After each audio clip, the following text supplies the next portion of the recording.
Mais oui, c'est ça, de tout le monde. On ne dira rien. Chouchou, ouais.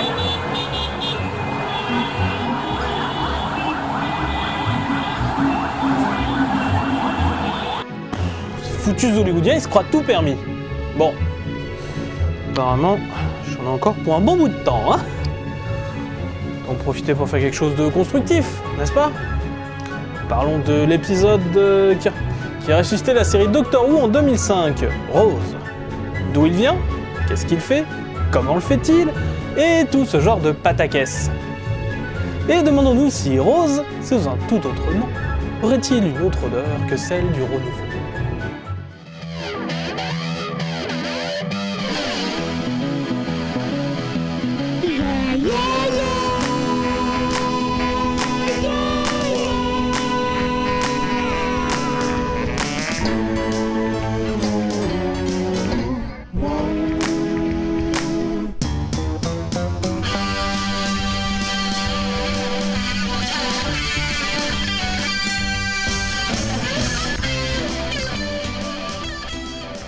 Bon, soyons sérieux 2 minutes, même si ça fait beaucoup. Si on parle de renouveau de la série, de l'épisode qui a ressuscité le show à la télévision, il va falloir que l'on parle au moins un minimum de comment la série a-t-elle pu être considérée morte en premier lieu. C'est que l'arrêt de Doctor Who en 1989, c'est un sacré casse-tête à démêler. Il me faudrait sans doute un épisode en entier pour en parler correctement.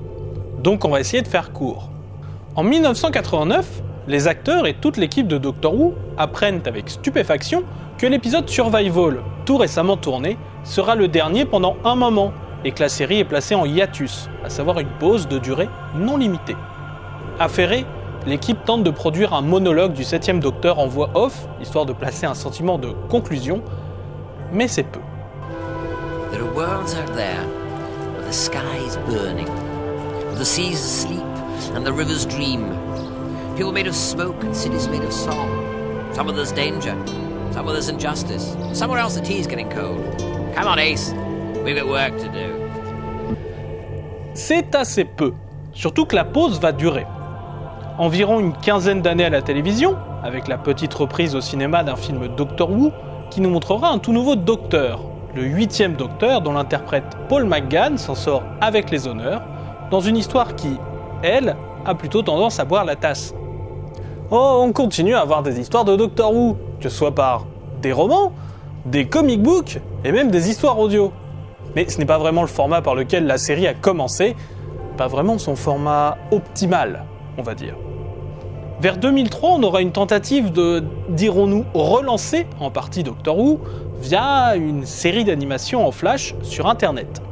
Certains parlent de reboot, mais bon, on parle bien ici d'un éventuel 9e Docteur, qui a clairement des liens avec ses anciennes incarnations.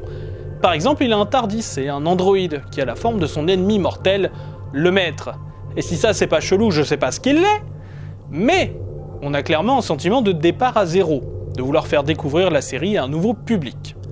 Que la BBC commence à essayer de faire revenir le nom de la série, alors que jusqu'ici elle évitait très clairement le sujet, c'est plutôt bien. Mais on est quand même sur quelque chose qui n'y met pas vraiment les moyens. Alors oui, on a Richard Grant au Docteur et c'est génial, mais on parle ici d'animation en flash sur Internet en 2003. Ce n'est clairement pas l'endroit où l'on attend Doctor Who, et les premières paroles de ce 9e Docteur putatif le montrent très clairement. No, it's not where we're supposed to be.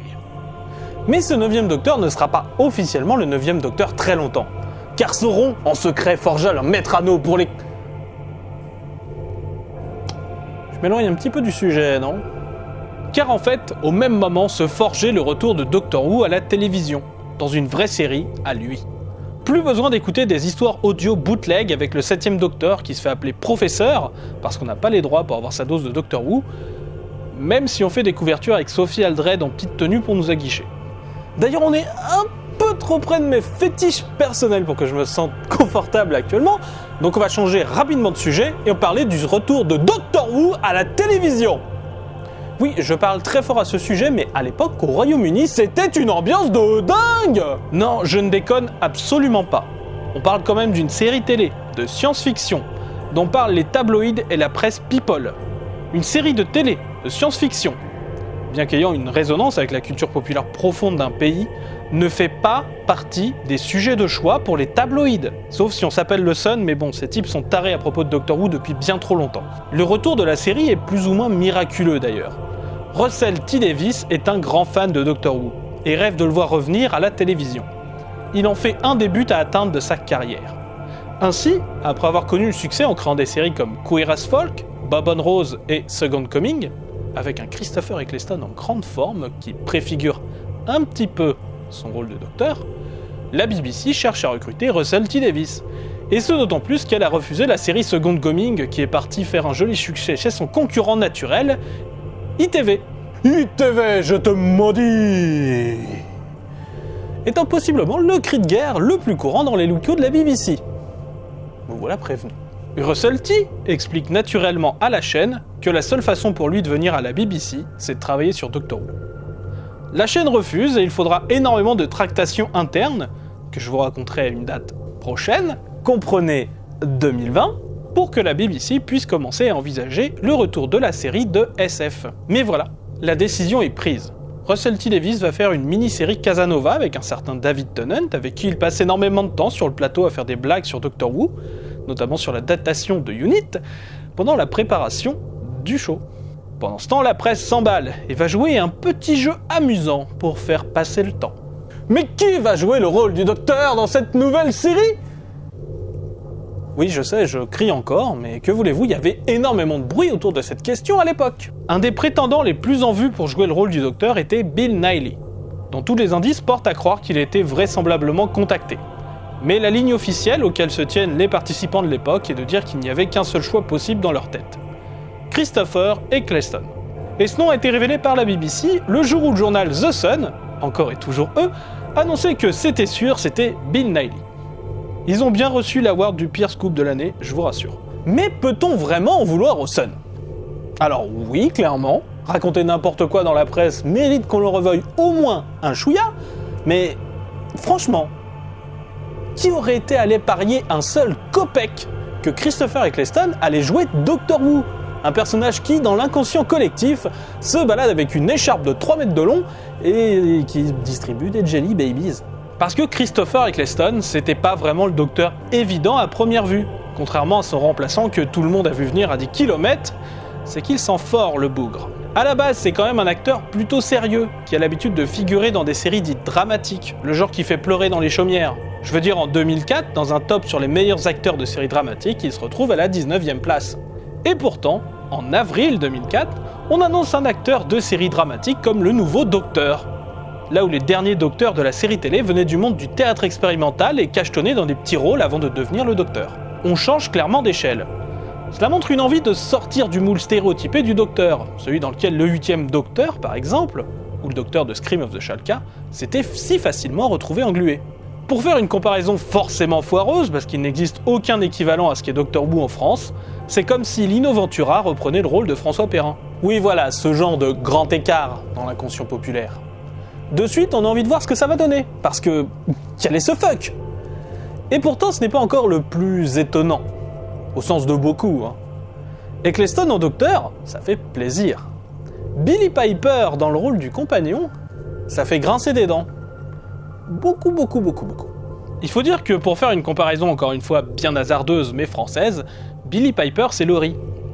Une chanteuse qui a connu de très gros succès dans son adolescence, genre numéro 1 des charts, et un album double platine, rien que ça.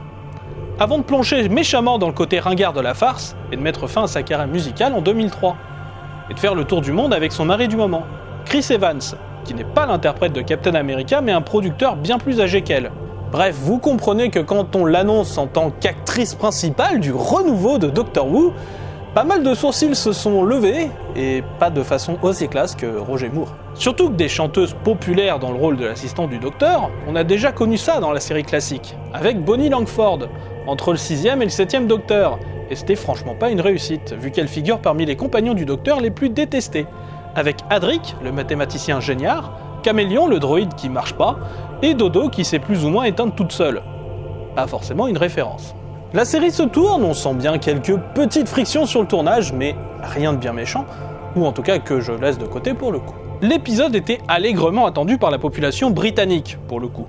Son premier épisode, Rose, a été pendant longtemps l'épisode le plus regardé à sa diffusion, avec une audience de 10,81 millions de personnes devant leur téléviseur, soit 43% du marché, battu seulement tout récemment par le premier épisode du 13e Docteur, la femme qui est tombée sur Terre. Alors, de base, je vous dirais bien qu'on s'en fout des chiffres, et que cela ne garantit pas la qualité d'une œuvre. Mais le problème, c'est que les chiffres, ça marque combien le retour de la série était attendu, et aussi que les gens qui ont le choix sur la survie ou non de la série, eux croient beaucoup aux chiffres. Du coup, ça mérite toujours qu'on s'y attarde. Encore plus marquant, l'épisode, sorti fin mars 2005, a d'abord été disponible en version pirate sur internet quelques semaines avant sa diffusion, dans une version pratiquement terminée, où principalement manquait juste le générique, et où du coup on utilisait l'ancien générique à sa place. Ce qui, je dois l'avouer, me semble très bizarre, et un poil hérétique. Et donc maintenant que l'on voit un peu mieux dans quelles conditions Doctor Who revient, partons d'un show en hiatus prolongé pendant 16 ans, seulement de retour pour un téléfilm en 1996 qui n'a pas vraiment fonctionné, à un show qui devient une coqueluche médiatique, presque le retour d'un patrimoine culturel britannique. Sur toutes les interviews de l'époque, toutes les voix vont dans un seul sens. C'est toujours Doctor Who dans l'esprit, mais tout a changé aussi. La série est plus moderne, les décors ne sont plus branlants, et la série se veut plus centrée sur la Terre, pour éviter de sonner trop alien, pour ceux qui n'ont que peu d'appétence pour la science-fiction. Mais est-ce que cet épisode a réussi ce tour de force ? Que veut-il dire dans le contexte de sa diffusion ? Tient-il encore la route aujourd'hui ? Regardons ça de suite avec...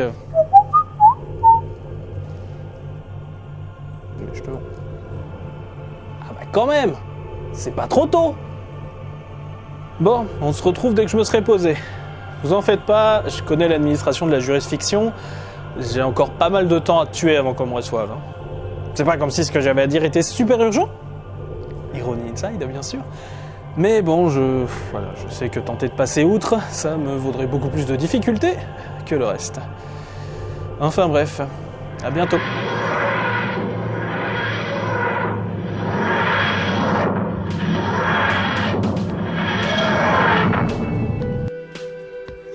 Je vous l'avais dit que j'avais encore du temps à tuer. Foutue administration. Bref, je vous avais promis qu'on parlerait de l'épisode qui a relancé la série Doctor Who.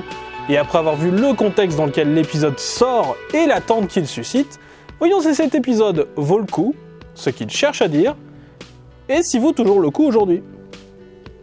Rose est le moment où Doctor Who revient, après 16 ans d'absence.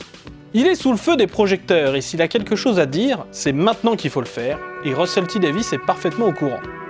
Je vais commencer par résumer grossièrement l'histoire, de façon à ce qu'elle soit claire pour tout le monde, et ensuite je vais revenir sur certains points pour expliquer leur importance au final. Donc oui, on va spoiler, mais bon, cet épisode a largement plus de 10 ans, et même en connaissant l'histoire, on est surtout là pour l'ambiance, donc on peut largement l'apprécier quand même. L'épisode commence non pas dans l'espace, mais sur Terre, où Rose, une jeune femme du Londres de 2005, se réveille et vit une vie plutôt normale, avec son petit ami plutôt normal et son boulot pas vraiment passionnant, mais plutôt normal. Jusqu'au moment où, descendant au sous-sol de son boulot pour un prétexte quelconque, ici l'argent du loto du coin, Rose se retrouve attaquée par des mannequins vivants, et ne voit la vie qu'à l'arrivée aussi soudaine et impromptue d'un personnage pas vraiment normal, nommé le Docteur, qui semble pouvoir ramener les mannequins à leur statut initial de plastique, et finit finalement par faire sauter son lieu de travail. Et alors, juste histoire que ça se sache, faire sauter son lieu de travail, c'est une option que je pourrais bien considérer si on continue de me laisser poireauter comme ça. Je dis juste. Rose se retrouve donc chez elle, avec une mère qui semble plus préoccupée par annoncer la nouvelle et chercher des compensations financières que le bien-être de sa fille, et un bras en plastique qui est la seule chose qui lui prouve qu'elle n'a pas rêvé. Jusqu'au moment où le docteur réapparaît en suivant la trace du bras en plastique, qui semble apparemment être toujours animé, et Rose décide de le suivre. Le docteur continue à sembler distant, mais ses réponses ne font qu'augmenter la curiosité de Rose. Cette dernière décide donc de chercher les mots docteur et cabine bleue sur internet, et tombe sur Clive, quelqu'un qui cherche activement le personnage du docteur dans tous les événements de l'histoire. Mickey, le petit ami de Rose, se fait quant à lui remplacer par une copie en plastique, après s'être fait avaler par une poubelle. Alors on pourrait se dire que ce passage a très mal vieilli, niveau effets spéciaux et humour. Mais le truc c'est que c'était déjà vraiment pas terrible à le moment de sa sortie. J'imagine que Russell T. Davies a essayé de faire appel à ses années dans la télévision jeunesse en tentant de parler à toute la famille. En tout cas, je l'espère. Bref, tout s'emballe. Rose découvre l'intérieur de la cabine bleue du docteur, un vaisseau spatial plus grand à l'intérieur qu'à l'extérieur. Le plastique est contrôlé par une conscience globale. Le docteur est un alien, en fait, qui est là pour traquer cette conscience, pour assurer la paix de la Terre. Et Rose est obligée de se mettre en danger pour pouvoir sauver le docteur et stopper la conscience plastique. À la fin, Rose choisit de rester avec son petit ami, Mickey, plutôt que de partir voyager avec le docteur. Sauf que celui-ci revient juste après et déclare que son vaisseau est aussi une machine à voyager dans le temps, et ce coup-ci, Rose décide d'embarquer avec ce mystérieux personnage dans des aventures qui seront, la suite de la saison, puisque c'est la fin de l'épisode. Voilà en très gros résumé ce qu'est l'histoire de ce premier épisode. Une intrigue plutôt simple, puisque le scénariste et showrunner Russell T. Davies veut surtout introduire le personnage du docteur et ses spécificités au public via le personnage de Rose. C'est pourquoi les spécificités sont introduites petit à petit. Le docteur a d'abord une botte bleue, puis c'est un vaisseau spatial, et puis c'est aussi une machine à voyager dans le temps. Il y a aussi d'autres raisons qui font que Rose, le personnage auquel s'identifie le public, est ce qu'il est. Premièrement, c'est l'ère du temps. Des séries comme Buffy sont passées par là, et l'assistant commence à avoir une vraie histoire et caractérisation en dehors de sa relation avec le docteur. C'était une évolution qui était entamée sur la série classique. Le personnage de Ace en était un plutôt bon exemple, mais l'arrêt de la première série a bien sûr mis un terme à ces tentatives.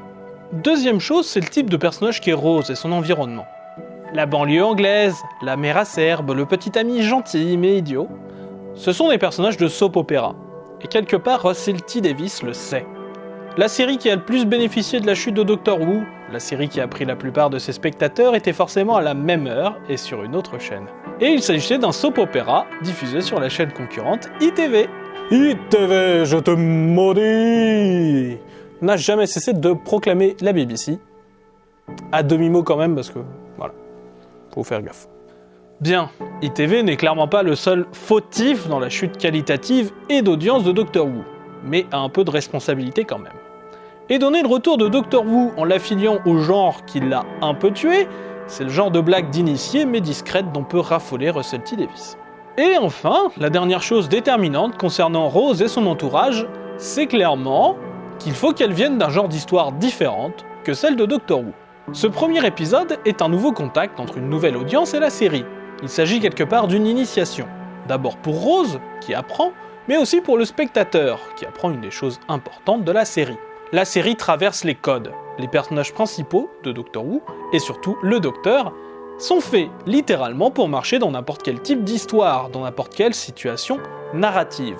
Et la condition pour n'importe quel personnage pour suivre le Docteur est d'apprendre à sortir de son cadre narratif initial. Ce que va apprendre à faire Rose, d'abord en survivant à son rôle de blonde censée mourir au début de l'épisode, qui se la joue début de film d'horreur, grâce au Docteur, puis en enquêtant sur le Docteur, et au final en décidant d'elle-même de plonger dans l'inconnu que représente le TARDIS. Ce que nous présente son premier épisode, c'est un personnage de fiction qui est sorti de son cadre narratif habituel, qui surmonte ses appréhensions et décide d'aller explorer d'autres horizons narratifs, d'autres univers, avec l'aide et la protection d'un personnage qui ne respecte pas les codes, mais a plutôt tendance à les briser. C'est d'ailleurs littéralement la dernière chose que nous montre l'épisode. Ah, au fait, j'ai aussi une machine à voyager dans le temps. Littéralement, on peut faire d'autres trucs aussi. Et ça, c'est quelque chose qui ressemble au final à une assez bonne définition de ce qu'est Doctor Who. Ou en tout cas de ce qu'il est devenu au fil du temps. C'est cet aspect, en plus du choix de l'époque qui correspond à la date de sortie, qu'a voulu mettre en avant Russell T. Davies, en ressuscitant la série. Venez avec nous, on peut changer nos codes narratifs et on peut changer de style d'histoire. Wouhou! Une tradition qui remonte sans problème à certaines histoires du premier Docteur, donc depuis les années 60. Un message un peu décisif est aussi adressé aux vieux fans de Doctor Who, aux purs de dur, c'est que... il est peut-être pas forcément le bienvenu en fait. Après tout, la seule mort montrée à l'écran, c'est Clive, alias celui qui connaît déjà le Docteur et même qui a fait pas mal de recherches partout. Sans doute parce que certains fans de Doctor Who sont très insistants, et parfois, cas rare mais très poussé, peut-être un peu toxique. Mais surtout sans doute aussi pour dire que l'ancienne formule Doctor Who a évolué, à faire maintenant des épisodes de 45 minutes et tout. Mais ce message peut aussi paraître ambigu, parce que les mannequins en plastique et la conscience qui les contrôle sont des monstres qu'on a déjà vus dans Doctor Who. Il s'agit des Autons, et de la conscience Nestine, des ennemis apparus dans seulement 2 histoires de la série classique, du 3e Docteur, donc justement à la période où le Docteur était exilé sur Terre. Ce qui tombe bien quand on souhaite le plus ancrer le Docteur dans la réalité et une certaine mondanité terrestre. Du coup on pourrait se dire que non, Russell T. Davies ne souhaite pas tant que ça laisser de côté l'ancienneté de Doctor Who. En fait, Davies souhaite reconnecter Doctor Who avec l'ensemble de la culture britannique et pas juste les fans hardcore. Et il se trouve que les Autons, et surtout leur première apparition, est une image ancrée dans la pop culture britannique. En les utilisant, il utilise des images déjà vues, des images qui reviennent souvent dans les documentaires ou autre chose de l'époque. Il souhaite surtout utiliser une imagerie qui rappelle des choses plutôt que de faire des clins d'œil bas du front aux fans qui a déjà tout vu. Et c'est sans doute ça que veut représenter la mort du vieux fan, Clive. Pas pour dire « dégagez les vieux fans », mais pour dire « on est là pour parler à tout le monde », comme avant. Là où la période d'autres docteurs, comme par exemple le 6e, c'était marqué par un fanboyisme extrême qui pouvait, et a clairement, repousser les spectateurs plus occasionnels. Et aussi parce qu'il faut des morts dans les épisodes de Doctor Who, soyons francs. Bon, là je viens de vous faire ce que l'épisode avait à dire de plus intéressant au moment de sa sortie. Ce qu'il voulait crier au monde, les intentions de cette nouvelle version du show. Mais une question reste encore en suspense. Est-ce que cet épisode vaut encore le coup ? Ma réponse, si je dois faire bref, sera oui. Mais comme personne ne veut venir me voir... Vraiment personne, vous êtes sûr ?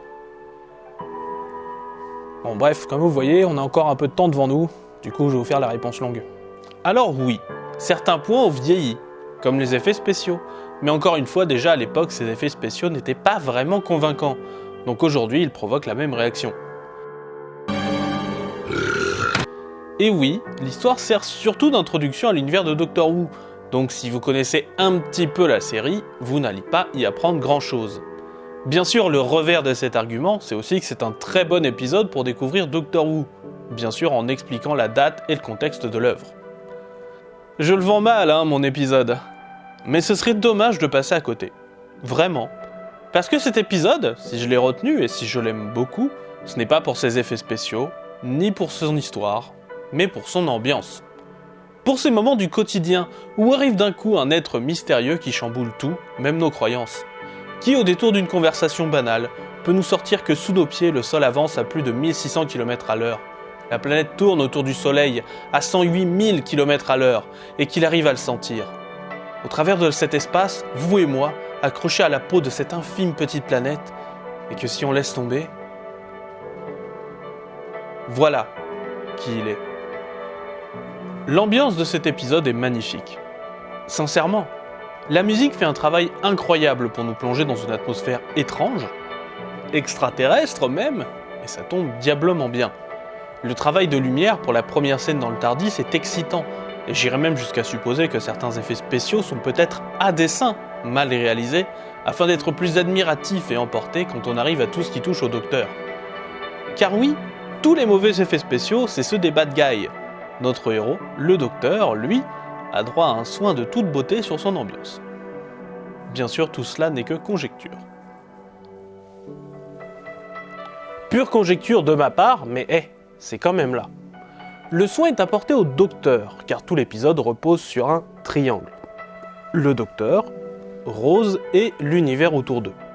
Cet univers sera-t-il celui de la sitcom de Rose, à la musique pop, colorée et bariolée, ou bien le monde d'aventure un peu déluré du Docteur, à la musique planante mais au danger fortement présent.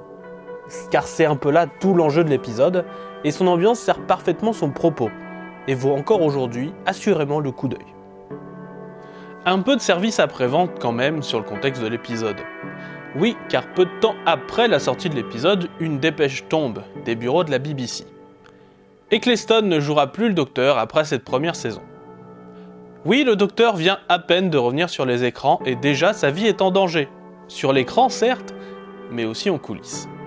Ce n'est pas exactement une surprise venue de nulle part. Des rumeurs déjà circulaient sur une mauvaise entente, mais cette annonce va peser sur tout le reste de la saison.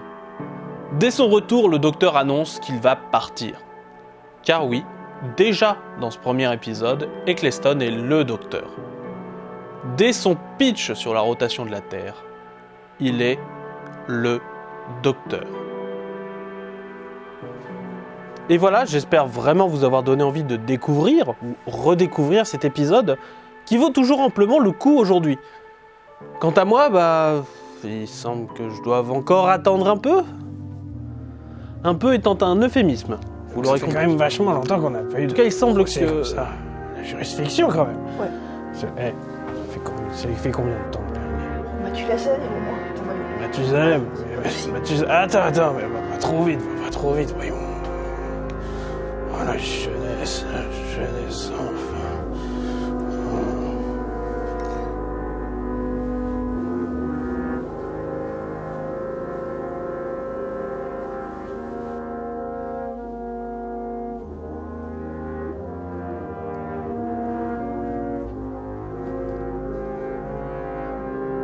Qu'est-ce que c'est que ce bordel ?